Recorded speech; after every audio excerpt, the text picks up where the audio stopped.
Hello. How you doing? Good. January's finally over. Hallelujah. I know. All 97 days of it. I'm looking forward to kind of the flowers start coming out and the plum trees. I saw a cherry blossom. You did? Yesterday. Oh, great. It happened. I love it. Hallelujah. It makes me happy because like, okay, spring is coming. It's coming. All the little buds are starting to show up on the trees. One time I went to like Iowa and it was like late April and it was still like winter. I'm like, oh my gosh, I can't even imagine. I'm sorry, Iowa. Sorry, Iowa. Yeah.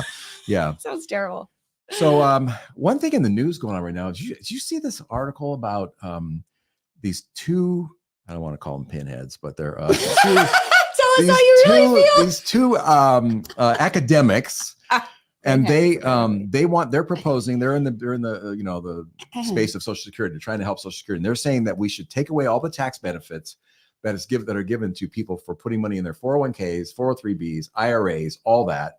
And so that would generate about 1.3% of GDP more tax revenue for the government, and they could use that to spend on Social Security. Interesting. What do you think? I think that a lot of politicians are going to be fired or not voted back in office if they actually try that. Yeah. Well, it's an interesting solution that would solve the issue at hand. It's not the only possibility. No. And I think really we're setting people up to fail if we do that, because many people do the 401k, especially because of the tax deduction. Exactly. Exactly. That's yikes. Yeah. Yikes. So I don't think like it. That's probably a non-starter, but and it makes a big difference to a lot of us. It does.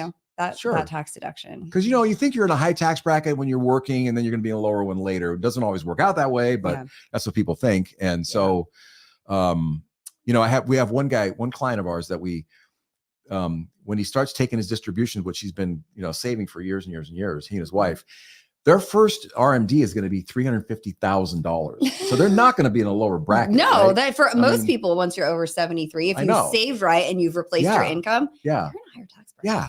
So, but anyway, it's interesting. Yeah, it is. Solutions. I mean, I think so. The other solutions that have been out there that nobody's, willing to vote in basically are, raising the full retirement age, not for you, right, but for like my children who are currently 8 and 5, make it 70. It won't even, they're going to work that long anyway. Know. Exactly. Yeah, right. You could also raise the taxable wage base. That's capped right now. And I could be paying more Social Security taxes on my wages. Yeah. So I think there are like minimal impact options that we should probably implement first. Exactly.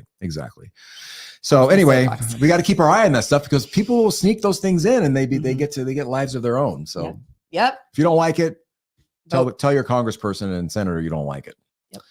Okay. Well, welcome to A Place of Possibility. I am Richard Del Monte. I'm Angela Wright. We're grateful to have you here with us today. What are we talking about today? Well, first of all, everything that we talk about on this show is for educational purposes only.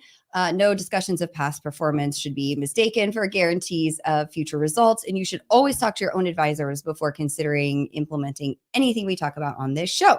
But you didn't say that fast enough. Yeah, right. Well, I speed it up in post editing. Fine.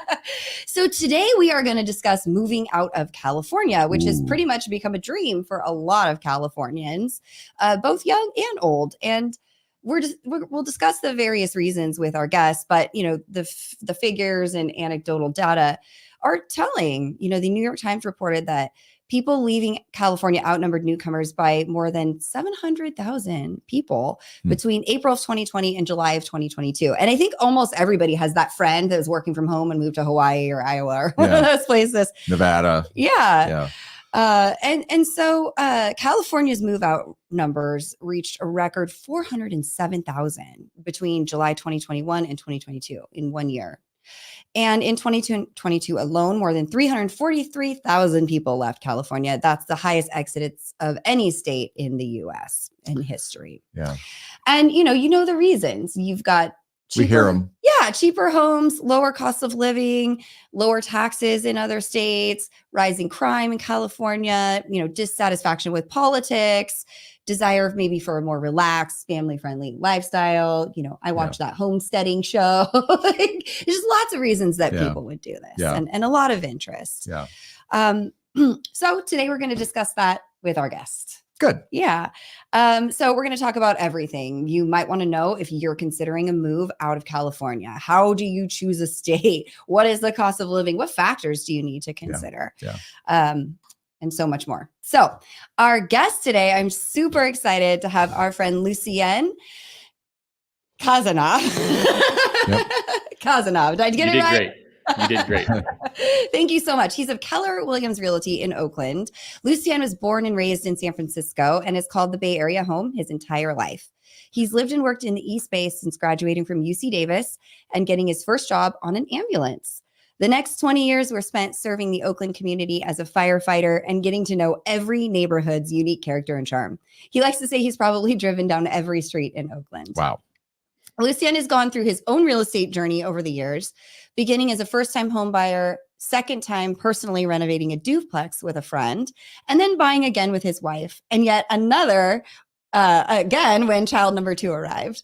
He's helped his parents downsize home, navigate rising and falling markets, dealt with trust and probate property issues, rental homes, renovations large and small, and commercial real estate investing. With a bevy of experiences to draw from, Lucien can meet clients where they are on their own real estate journey and act as a trusted resource. Whew, that is a lot. It's a lot. Yeah. This is your Sounds guy. great, though. If you're considering moving out of state, I think you know all the ins and outs. Yeah. Lucien, sorry. I was just going to say thanks for being here with us. For sure. Yeah, thanks for Welcome. having me. Welcome. We have lots of questions, but first, how did you get interested in this part of the real estate market and become knowledgeable about it? I guess getting back to my earlier career as a firefighter, the last position I held was at the training division. I would train people how to drive fire engines, but one of my duties down there was also every time someone retired, I would collect their gear. And so I'd have to fill out a little sheet, make sure they turned everything in. And I would always ask them, so what's your plan? What are you doing next? And it was very interesting, a very, very wide range of responses, but a lot of them were talking about moving out of state or at least considering it. And when I switched careers into real estate, it kind of made me think, maybe there's something there. Maybe if I could do the research, do the legwork, find out what the ins and outs of moving out of state really entailed. What are some things that people need to consider before they do it? Maybe then I could be a resource to other, first responders that are thinking of doing the same kind of thing when they retire. So that's really kind of what started the whole idea. That's really neat. And there's lots of people in the first responder community that move out of state. It seems to be a pretty popular choice. Again, and there are certain states, and we'll get into it, but there are certain states that won't tax your pension. And so there's, financial benefits to doing it that way as well. And then there's, of course, all the lifestyle choices that, if people are into the outdoors, if they want to hunt, if they have certain things that they like to do, maybe it's easier to do outside of California than, living in the middle of Oakland, for instance. So for sure. Yeah. Right. Yeah. So how does someone considering leaving the state even begin to decide on the state that they're moving into? Like step one, how do we even start to think about this? I think the first step is really not even about the state. It's about yourself, right? It's about what kind of, if you're going for retirement, like what do you want your retirement to look like, right? Are you going to be an RV driving across all 50 states? Do you want to live somewhere where every day is like a staycation at your home and you live somewhere sunny? Do you want somewhere that's central so you can fly because you want to travel all over the world, right? It all kind of depends on your own reasons and lifestyle choices, right? So that's the first part. A lot of people, I think, start thinking about it immediately. They start thinking about tax benefits and where is it cheaper to live and those kind of things, which are important, right? Because that allows you to afford to do the things you want to do. But I really do think it starts with the lifestyle choices that you want to make, and really digging deep on what does that mean. And I think the best way to do that is really you have to get the experience of another area first. What it's like to live there. What are the summers like? What are the winters like? Are there allergies that you have to worry about that, just the day-to-day life stuff that you might not consider when you're just looking at who has the lowest property taxes, stuff like that. Yeah. Yeah. Oh, that is interesting. I never thought about being close to an international airport. Like a lot of people say, oh, I want to travel, but then they also want to homestead. Okay, you're going to have 5 hours minimum or a flight from the closest airport and you want to travel regularly. Yeah. That'd be a big Right, thing. right. Or if you have big property, who's going to take care of it when you're going on your 2-week vacation across Europe or something like that, right? There's just other little things to consider. So Yeah. Yeah. Yeah. So would you, thinking about lifestyle and allergies and weather, would you tell someone to like travel out during each season? I mean, take at least a year to make this choice, or how, what's a feasible way? I think that's, if it's a place you're seriously considering about upping and moving, because a lot of times too, it depends on your family situation. If you're leaving friends and family here to go somewhere else, that's a really big decision. And so it's not something that you should make based off of a weekend you spent there in the summer or something, right? I would recommend taking your time to really kind of explore what that area has to offer. If it really is the type of place you want to be in the summer versus the winter, allergies, whatever it might be. And I think that really does have you're right, exactly right. Like that, those are things you don't necessarily think about when you're just looking at the average temperature on a website or something like that. I used to have to travel to Minneapolis for work a lot, like conferences and such, and they were always in August. And I, stupid. I was in my early 20s. Minneapolis is amazing. I'm going to move here. The weather's so great. It's a beautiful place. Someone's like, you should visit in January. I think you're fine. Yeah. And it's funny. I watch those people coming off their porch, like they're somewhere in the Midwest, and they end up landing on their back because they slipped on ice. And I'm like, I am never letting that happen to me. Right. I am not going to take that chance. Those are all big factors, right? Like, there's a reason why your pool is completely enclosed when you live in Florida, right? Because there's bugs and other things that are going to be such a nuisance that you have to do that. So I always wondered why people in Florida would enclose their pools. It's not a weather choice; it's a bug choice. It's a critter choice. Yeah, no, there's things that might come also want to spend some time in your pool. So like a gator if you're close to the lake or something. Yeah, crazy. So what? When you see people making these decisions, what are the most important factors they tend to make decisions based on? Well, so obviously, I think the first one that people are going to think of when they even start to consider this is the cost of living, right? That's going to be something that they want to know what the differences are.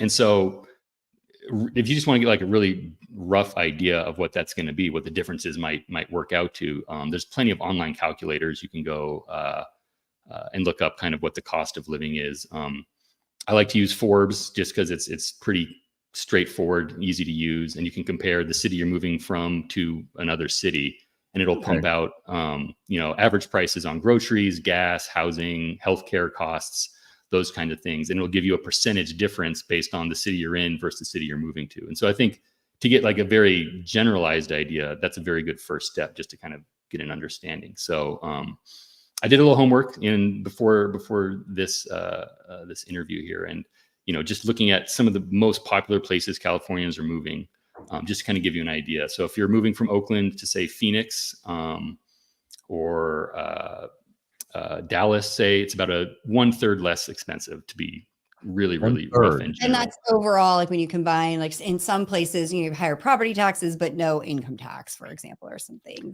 Right. And again, these things take all these different calculators are kind of measuring different data points. And so you'd have to really dig in to find exactly how they're calculating it and if they're taking taxes into account, all those kinds of things. But when you're just comparing a gallon of milk in California to Texas or a gallon of gas, those numbers are pretty easy to see the differences. So a third. Okay. Yeah. Wow. Yeah. That's a third. That's a lot. It comes out. Florida is not quite as cheap. It's about 17% lower. And then another area that I've heard a lot of people talk about is Memphis. And so I looked at that one. And Memphis is actually 50% lower. What? Cost of living. Yeah. 50%? Wow. I think a big part of that's the housing cost, right? But there are, there's Tennessee has other benefits as well, tax wise and stuff that we can talk about as well. But there are some benefits to moving outside of California. They have tornadoes there too. Yeah. That goes to all the other things that you need to consider, right? And that's one of the big ones too, is what is the chance of having like a big natural disaster or even just severe weather events where you're moving? I forget what the record was, but in Arizona, didn't they just have like 20 or 30 days in a row where it's over 115 every day? I think that was last year. They hit a record of some kind. Yeah. So something like that, you might want to know about that, right? If you might. You can't go barefoot outside very easily. What about the ones that we see people going to all the time, like Texas, Idaho, and maybe like Nevada? A lot of Idaho and Nevada. Yeah. Idaho and Nevada are, again, they're both going to be cheaper. They both have different pros and cons. And again, when you really start to look into this, it's a kind of a very, I don't want to say difficult to navigate, but it's complicated, right? So you definitely need to talk to your professionals that are in your corner, your financial planners, your CPA, and really kind of see how it would affect your particular situation. Because there is a wide range of tax implications, right? Whether it's state income tax, some states don't have any, some don't have any for your retirement income, but they do for other things. Some have various levels of that, and so you have to take that into consideration. Also with property tax, that can be a big deal. And we can talk about housing in a little bit too, but there's variables as far as the insurance rates and those things for different areas as well. So all of that combined is what kind of equates to your cost of living as well. Yeah. Wow. Well, can we talk a little bit about housing since you brought it up? I think that's a really nice segue because it's most of our biggest expense. And I think it's the thing that drives most people out of California. Right. Yeah. So what are people looking at? And well, again, about thinking about it. It kind of goes with your lifestyle choice, right? Do you want to move out because you can afford a bigger house finally with some land? That's something that you wanted to always have. You wanted 50 acres that you could either hunt or ride a horse or dirt bike on or whatever your chosen recreation is. That's one thing. If you're doing it for retirement, you also kind of have to consider though that you could sell your house in California and buy something like that, but the same lifestyle factors are going to come into play. As you age, are you going to be able to take care of that property? If you move from your 1,000 square foot house here to a 3,000 square foot house somewhere else, just because you can afford it, now you have to take care of a 3,000 square foot house. That's more toilets to scrub. Who's going to clean it? Yeah, right. So these are all like the realities of these things that, like, I think a lot of people, it's when you kind of daydream about it, it seems great, but when the reality of it hits, it's like, well, we didn't consider this, we didn't consider that. So those are the factors that I think you need to take into consideration.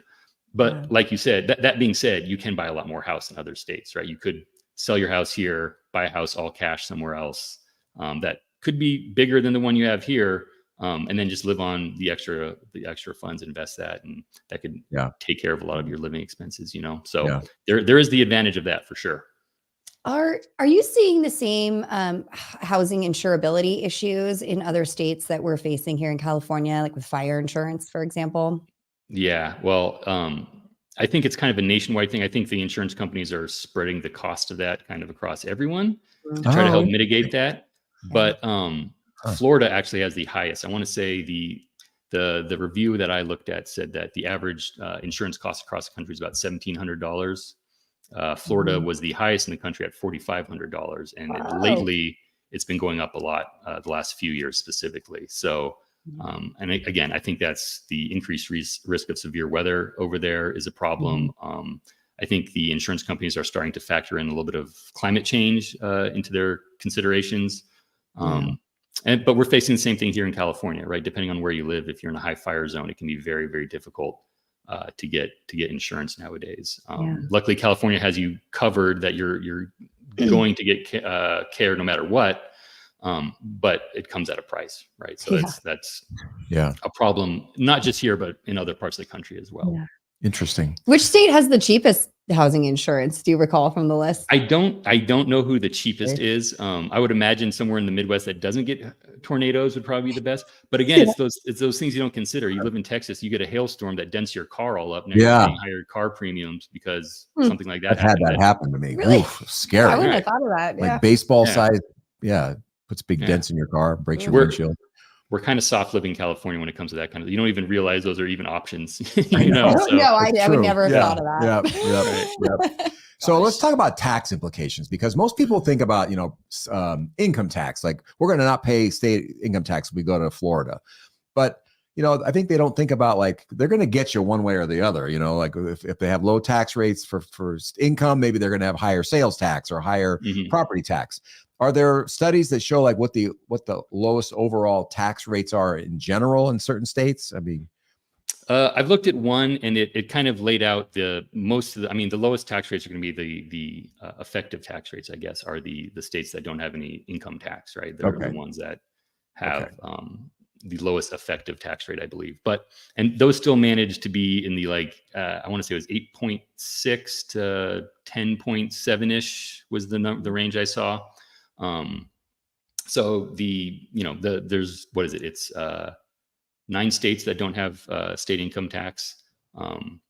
And of those, I'm not sure how many people are moving to from California. It's like Alaska, Florida, Nevada, New Hampshire, South Dakota, Tennessee, Texas, Wyoming, and then Washington State. But they have some exceptions with that there. And so, those are the places that you're going to see the lowest overall tax basis. Now, along with that, like you said, there are some trade-offs, right? So in Texas, you have the highest effective tax rate for property tax, which is going to be, a problem.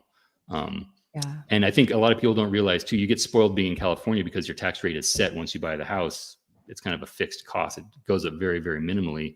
Other states, it can be reassessed on a semi-annual basis. So every few years it gets reassessed. So that means if a bunch of people move into your neighborhood and property values go up, guess what? You get reassessed. All of a sudden your property taxes are going up, and they're already a little bit over twice as high as they would be in California, right? So, month to month costs. We're not just driving the property values up; we're driving their tax payments up. Yeah. Got it. That's it. We're turning red states purple and all that kind of stuff too. They don't like. Yeah. But so your monthly payment. Go ahead. I'm sorry. I'm saying your monthly payment could be about the same, right? If you buy a smaller house in Texas, but with the property tax, your monthly payment to California could be almost the same or very similar. Yeah. I think many people only look at the sale price of the house on that. Yeah. So, especially my friends. We're moving to Texas. I'm like, hey, look at this. I still say the sweet spot to be is southern Washington, because right near the border, like Vancouver, because you can have no income tax and then go over the border and have no sales tax buying things in Oregon. Right. The best of both worlds. Yeah. Unless you're a small business person, and then you have to pay they have a business tax in Washington. So taxes. So they're gonna get you. They're gonna get you. You really need to understand all of the various taxes you could pay. So you're looking at, there's sales tax, your own income tax, estate tax.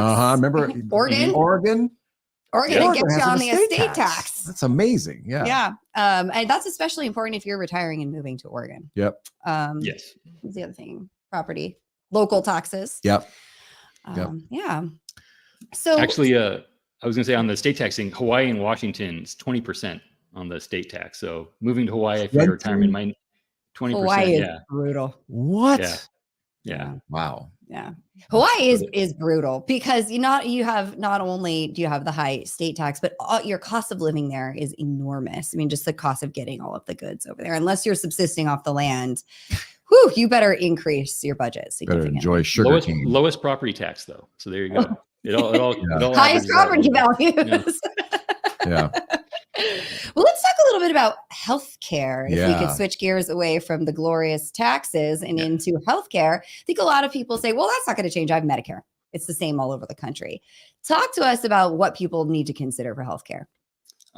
Well, so when you're considering healthcare, it's one of those things where, again, it's hard to kind of quantify what like good healthcare is. There's a bunch of different groups that try to do it. They use different metrics to kind of rate hospital systems and quality of care and outcomes and all these things. So there's, it's a kind of a wide range of results based off of different, obviously they're using different data points, right? So generally speaking, good healthcare, you're going to find better healthcare in bigger metro areas. That's just, you have better access. There's more doctors, there's more facilities, there are higher tech facilities. The further out you go, again, if that dream of living on a horse ranch far out from the city is great until you fall down and break your leg, and now it's a 4-hour, ambulance ride into the city to get emergency or helicoptered or whatever it is, right? So those, again, other things to consider, especially as you're aging. If you're doing this for retirement, everyone in their mind is still 30 years old. But as your body ages, things are going to change, and something eventually will happen where you have to probably access healthcare, and it could be an issue if you're farther out. Yep. Oh man. Good point. Anything, something about, like the cost of your Medicare in some plans, it's tied to the county that you live in, and that can vary widely. So pricing out your new Medicare plan where you're going is important. Yeah, for sure. Right. No, talk to an insurance provider for sure to see kind of what's out there. And I mean, again, speaking from the first responder world, I think Kaiser is kind of like the standard issue insurance that everyone has. And you would probably have to find a new provider if you go somewhere else. They only operate in a few states, the West Coast, Virginia, like DC. There's just a few spots that they operate in the rest of the country. And so you just have to make the decision that you're going to be, probably finding a whole new healthcare system to work. That's a good point. Many people here in the Bay Area use Kaiser. Yeah. Yeah. I never thought about this before very much, but lately I've been thinking, boy, I appreciate living near a trauma center, for a hospital. Like they've got, a high level trauma center where if anything happens to you, you're having a stroke or something, they can fix you, rather than, we don't know. Sorry. We're sitting 10 4 minutes hours from John from Muir. Yeah. Right. Right. So it's kind of nice. Yeah. Well, and from my emergency medicine days, I mean, there's certain treatments, again, if the time is of the essence, if you're 30 minutes from a trauma center, much higher chance of having a good outcome than if you're 2 hours away, they can't give you the same medication or treatments. For sure. The other thing I want to, the game is that the magic window, 30 minutes? Well, for stroke medication, that's going to be kind of where you want to be. Yeah. But the That's other, right, the you're other a side, paramedic, huh? I forgot. Yeah. So I have a little bit of experience with that. But the other thing I want to talk about is, so as you age, again, like senior care is another part of the healthcare, continuum that you need to maybe consider.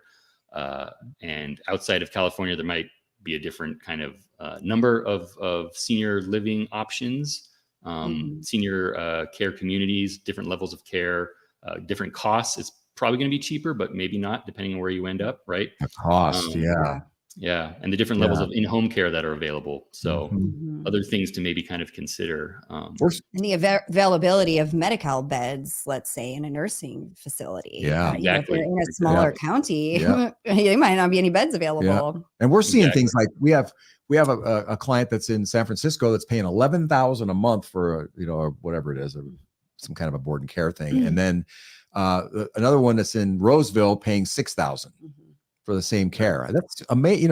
That's a huge difference in cost.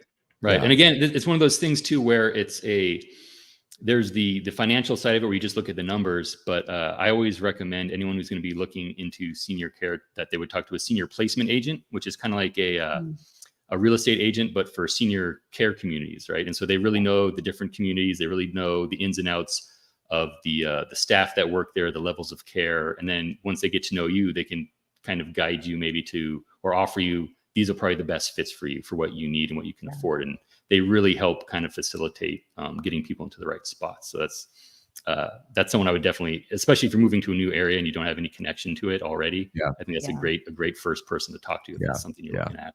That's a good point. I think people tend to overlook this sometimes, or maybe they think of it's lower on the scale, but the community and social opportunities, what kind of community are you in? Is it a friendly community? What kind of social opportunities do you have to meet and get to know people? And also, is your family going to be there, or your friends that you already know? It gets lonely, I think, out there by, someplace like if I move to Tennessee, I don't know anybody. Seems challenging. Yeah, that'd be hard for you. Yeah. But you're a social creature. Yeah. So, I mean, what do you tell people there? Well, again, it goes back to, you're an outsider, right? So is it hard to get established? What kind of lifestyle are you looking to have in retirement out there? And then, there's been studies that really show how much social interaction plays a key part in aging well and keeping your wits about you and all those things. And so, it's a huge part of it. Getting back to the taxes things, certain states that have maybe a lower tax base, they might not have the funding for as many senior facilities, senior communities, senior events, senior resources that maybe California would have, right? And so that's another thing to maybe kind of consider. But those are the things that you really need to take a look at. Is there a group for you to kind of be a part of in this new area that you're moving to, especially as you age? Are you in an area where there's a lot of older people to begin with, or is it kind of more younger family kind of place? That could be a lot lonelier in a lot of ways if you're older yourself. So that's a really good point. And I could see people doing things like, go to church in the community that you're considering, if that's important to you, or to go into the gym or whatever you like to do, see what those communities are like in the areas you're considering. Yeah, exactly. Are there other ways to check that out without moving there? Or, without traveling? Yeah. Well, I always recommend talking to a local realtor. Find the best one you can in that area. They should have a very good working knowledge of the different neighborhoods, the character of the different neighborhoods, what amenities are around. And if, you find one with a designation for working with seniors, they would probably have a little bit more insight as to kind of what the community events are that would support, other senior individuals. Can you tell us how someone would go about finding a good realtor in the area? Because I could Google that, but let's say I'm a 65-year-old, I know nothing about the area, and I Google best realtor. How do I actually find the best realtor in the area? You can call the local market centers. Like, so for me, for Keller Williams, I'm here. The way I would start would be I would talk to other people within Keller Williams and say, hey, who's a very high producer with a great reputation in this city, right? So I would talk through my own network. So if you have a realtor that you love and trust in your local area now, that'd be the first person I would talk to, because they have the resources and the connections to maybe find the right person, whether it's with their company or someone else, but someone that's really well respected in that new area that can kind of lead you to the right direction. And what is that senior designation you mentioned? What should they look for? So there's a senior real estate specialist designation. It means that someone's been trained to work with seniors. They kind of understand some of the main issues and concerns if someone's elderly moving to a new area, what they might be looking for. Someone who's downsizing or right sizing is the new term that people like to use. Yeah. But they'd be just aware of those kinds of concerns that a new client might have and be able to kind of speak to those a little bit better. Yeah. Okay. What else? What about safety and security? I think people, you can hear like anecdotally, oh, it's a really safe place. But then you go on some of those websites and you see, like the crime rate, the robberies and stuff are, higher or off the charts, Right. So my official answer is always, crime is kind of it's all based off what you're used to, right? If you live somewhere and you've never had to deal with it, you're out in the country and you leave your front door unlocked all the time, moving to a city that on the crime report statistics places is still pretty low might seem like a big change for you. And having your car broken into would be a big deal versus other parts of, other cities where that's not that big of a deal compared to some of the other things that are going on, right? So it's all kind of relative. It's all kind of what you're used to and willing to kind of accept. That being said, there's, again, a good realtor would probably know kind of the vibe of a city and kind of what areas may or may not be sketchier than others in that sense. There's lots of online resources you can go to as well. One in particular that I've heard of is, I think it's Crime Spot. It's you can sign up, you put your email in there, and then it will report to you. You put an address in, it'll report to you any crimes reported within a certain area around there. Oh, that's good. Straight to your emails. And so you can kind of at least, get an idea of what is going on in that area. But again, there's nothing beats going there and just being there yourself, right? And kind of seeing for yourself what is and isn't a big issue for you. You kind of asked earlier about trying to how to best try out an area. And my advice and the kind of system that I kind of tell people to use is, Airbnb is great. Maybe go take an Airbnb and stay there for 2 weeks, 3 weeks, a month, or maybe stay in multiple ones around the city to get different ideas of maybe where you like to be, what the vibe of the different parts of the city are. And, there's even maybe a tax benefit of maybe you don't sell your house in California right away. Maybe you just you rent an apartment in an area that you want to try out for a couple years. Once you've been out of your home for a couple of years, it becomes a rental officially.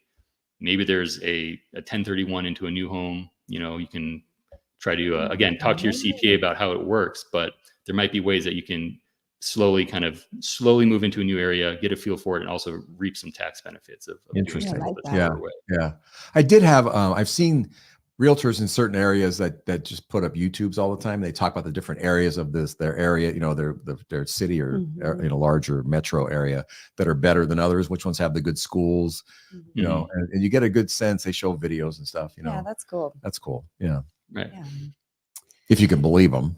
Well, always do your research, right? Always do. Yeah. It's a big decision, right? Moving to a new place is always a big decision. So yeah. So what haven't we asked you about that you like to walk people through or help them consider? Well, getting back to the downsizing and right sizing, I think that's a big part of it as well, too. Just the move itself, the logistics, those are things that I don't think people think of a lot.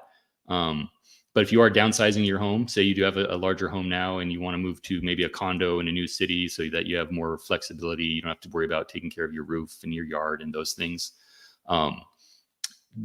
What does that look like for you? Are you just going to sell all your possessions and buy new ones when you get there? There's certain moving companies that will actually, if you give them a floor plan from your new apartment that you're renting, they will kind of see what of your furniture that you currently have will fit, do a floor plan for you, and just move that portion of your belongings, and you can get rid of the rest. Huh. That's neat. I thought all they did was break everything. Well, I mean,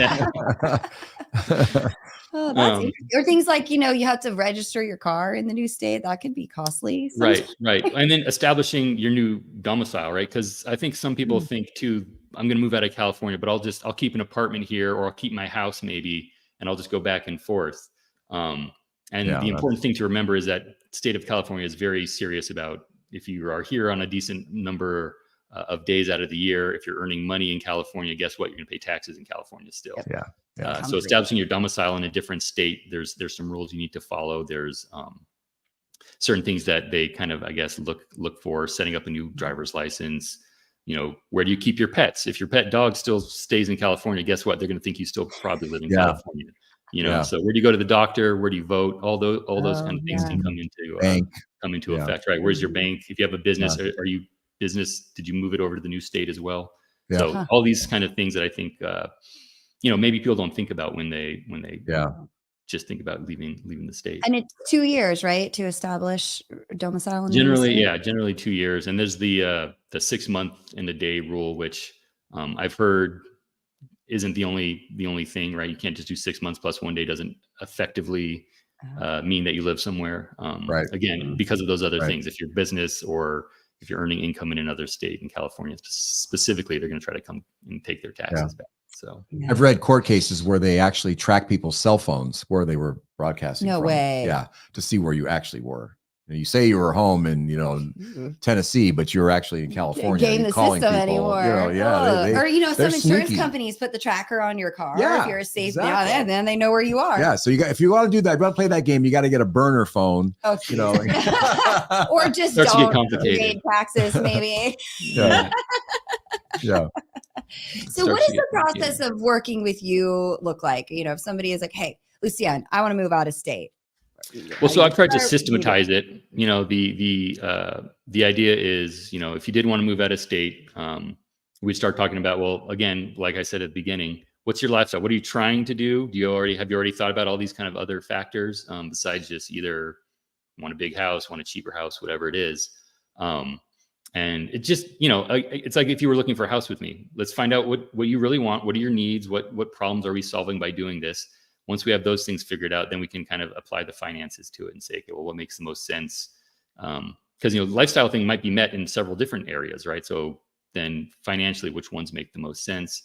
And then once that's kind of established, it's the, how do we figure out if that's really the right spot for you, right? So that's when you start to go and visit. Maybe you rent an apartment for a while, maybe get a month-to-month rent so you can kind of just be there for a while. And we go into the whole process of slowly moving out that way. And then what are we doing with your home in California? Are we selling it now? Are we waiting? Are we turning it into a rental? What are the other options that you have for you at that point? So it would be amazing to have a guide like you on this journey. Yeah, for sure. My gosh. Any other questions? No, good. This was very helpful. Yeah. I thought it was great. Yeah. Great this comes up Thank all you. the time with our clients. And guys, if you're looking for someone to help you through this transition, Lucien is definitely your guy. He knows all of the ins and outs, as you've seen today, and given us so many things to think about, like that we normally wouldn't. So Thank you so much. Appreciate you. Yeah, no, thank you for having me. I appreciate it. It's great. Thank you. And we'll have your contact information in the show notes for anyone that wants to look you up. Awesome. Thank you. Gosh, well, thank you everyone for being here. It was an awesome topic. Please let us know if you have any questions about moving out of state. We'd be happy to help. On that note, if you have any comments, questions, or topic ideas, you can always reach out to us at info@aplaceofpossibility.com.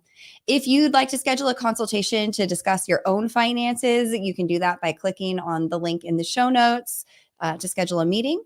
We are still offering a free copy of our electronic book, The Investment Answer, which is essentially a primer on how we manage portfolios, but it's a really great, easy read. So if you want to know how that sausage is made, get yourself a copy of that book.